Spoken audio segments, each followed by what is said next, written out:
Hi guys, in this tutorial I'll show you how to create the trending colorful powder burst explosion effect that you've probably seen all over Instagram. The cool thing is, all those videos are made using AI. You don't even need stock footage or VFX packs, just a still image that will transform into a dynamic AI-generated video, and of course a subscription on Gemini Veo. Let's begin by scrubbing forward through the video and finding the best frame to use for the effect. In my case, this one looks great because the car is parked straight, which will make the explosion effect look much cleaner. Now we need to save this frame as an image. There are two quick ways to do it. If you have the FX Console plugin installed, simply click the camera icon to take a screenshot and it will automatically save the image to your chosen location. If you don't have the plugin, just go to the composition menu, save frame as, and select File or Photoshop and save the frame as an image. Once you've got the image, the next step is to prepare a proper prompt. I've already included the exact prompt I'm using in the description of this video, so feel free to copy it directly. It's always a good idea to read through the prompt carefully and see what it actually describes. If you want to add your own details or tweak the wording to fit your shot better, you can easily do that. Prompts are very flexible, so a few small changes can make the effect look more unique and personalized. Once you've copied the prompt,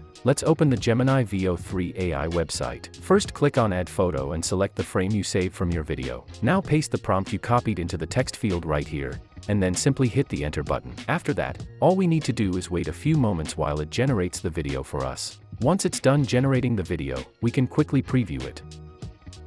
Everything looks good. Let's go ahead and download the generated video and then simply drag and drop it into the After Effects timeline. From here, we can position it at the right spot in the sequence and start blending it with our original footage, where you can simply just generate all the videos like this one and build an edit out of AI-generated clips just in minutes. I will delete my original clip and then scale the AI-generated video up until it fits the screen perfectly. From this point, we can do whatever we want with it. For example, we can speed ramp it for a more dynamic look, or as I already mentioned, we can generate multiple clips and then edit them together into one full sequence. The key to making these AI-generated clips look cinematic is to speed ramp them at the right moment so they feel natural and engaging. Once you get the timing right, you're basically done. In case you don't know how to speed ramp videos, check the link in this video's description.